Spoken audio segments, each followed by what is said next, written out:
Hi my dear all, मैं आप सबका वेलकम करती हूँ आपके अपने ही YouTube channel Manjusha and influencer में। I tried to make this video interesting ताकि मैं आपको मदर अर्थ के बारे में कुछ बेसिक जानकारी दे पाऊँ।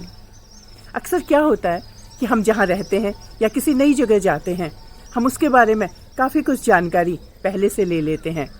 नियर बाई मार्केट कौन सी है, बेस्ट स्कूल्स कौन से हैं, मेडिकल फैसिलिटी कैसी है, बस स्टॉप, रेलवे स्टेशन कितने पास में है।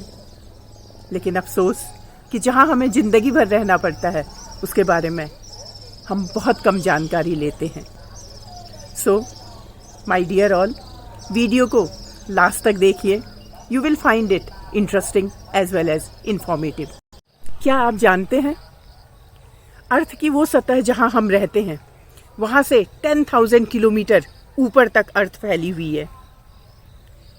अर्थ की वो लेयर, वो डिस्टेंस जहाँ पर weather phenomenons and climatic changes होते हैं, उसको ट्रोपोस्फेयर कहते हैं।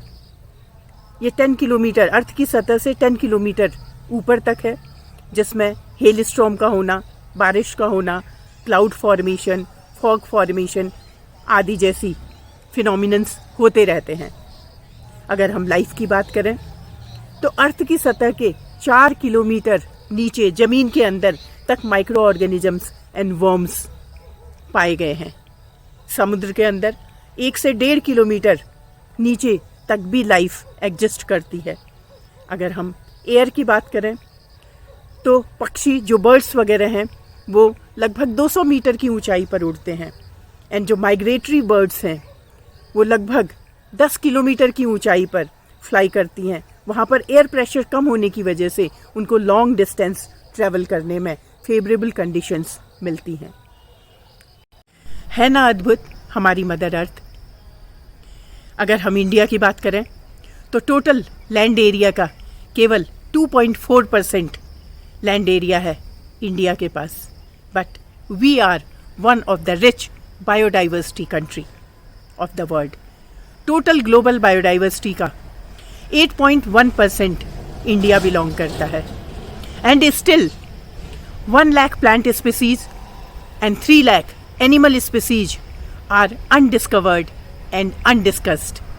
But अफसोस हमारी ग्रीड को कि हम लगभग 800 स्पीसीज को एक्सटिंक्ट कर चुके हैं। 800 स्पीसीज हमारी लुप्त हो चुकी हैं।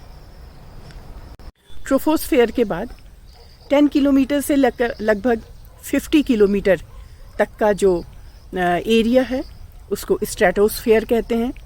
ये लेयर जो है ये स्टेबल लेयर है जहाँ पर कोई भी वेदर फिनोमिनन नहीं होते हैं। इस स्ट्रेटोस्फेयर की जो लोअर लेवल है अप टू लगभग 12 किलोमीटर तक यहाँ पर आपके प्लेन वगैरह फ्लाई करते हैं। एंड बियॉन्ड दिस जो लेयर है that is ozone layer. And stratosphere का टेम्परेचर ज़्यादा होता है बिकॉज जो ओजोन लेयर है वो अल्ट्रावायलेट रेडिएशंस को एब्जॉर्ब करती है। नाउ स्ट्रेटोस्फेयर के बाद जो नेक्स्ट लेयर है उसको मीजोस्फेयर कहते हैं। मीजोस्फेयर 50 किलोमीटर से 80 किलोमीटर तक का एरिया है। एंड यहाँ पर टेम्परेचर -90 डिग्री तक रहता है। And this is the coldest place on the earth. And जितने भी उल्का पिंड हैं या जो मीटियोराइट्स हैं वो मीजोस्फेयर में एंटर करते ही बर्न हो जाते हैं। हम कह सकते हैं कि जो मीजोस्फेयर है ये एक प्रोटेक्टिंग लेयर का काम करती है so that these meteorites do not reach to the earth surface. जितने भी साउंडिंग रॉकेट्स हैं वो इस लेयर तक पहुंच पाते हैं।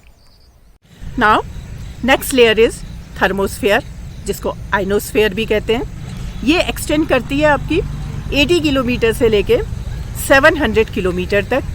And this is one of the hottest layer of the atmosphere. And इसका टेम्परेचर जो होता है that is approximately 1800 degree Celsius. And यहाँ पर जो आपकी हाई रेडिएशंस हैं, for example x-ray radiations and ultraviolet radiations, these begin to be observed.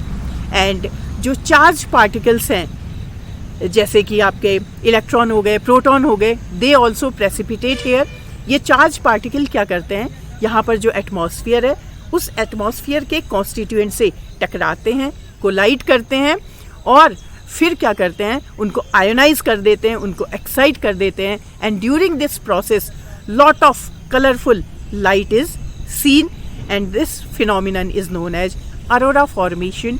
And इसके अलावा जो आपके लो ऑर्बिट पे जो भी सैटेलाइट छोड़े जाते हैं, they stay here in thermosphere, and जो आपके इंटरनेशनल स्पेस स्टेशंस हैं वो भी आपके थर्मोस्फेयर में हैं।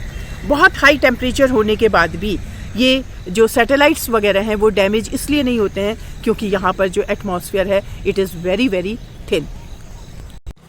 Now the extreme last layer of the earth is known as exosphere, जो आपकी एक्सटेंड करती है 700 किलोमीटर से लेके 10,000 किलोमीटर तक। ये एक्सट्रीमली थिन लेयर है, एंड जो आपके कम्युनिकेशन सैटेलाइट्स हैं या जो आपके वेदर फोरकास्ट वाले सैटेलाइट्स हैं, these satellites are placed in this layer. And ये था थोड़ा बहुत जो कुछ जानकारी मैं आपको अपनी मदर अर्थ के बारे में दे पाई। होप आपको इंटरेस्टिंग लगी होगी ये वीडियो। सो फिर मिलते हैं एक और नई इंटरेस्टिंग जानकारी के साथ। Thank you.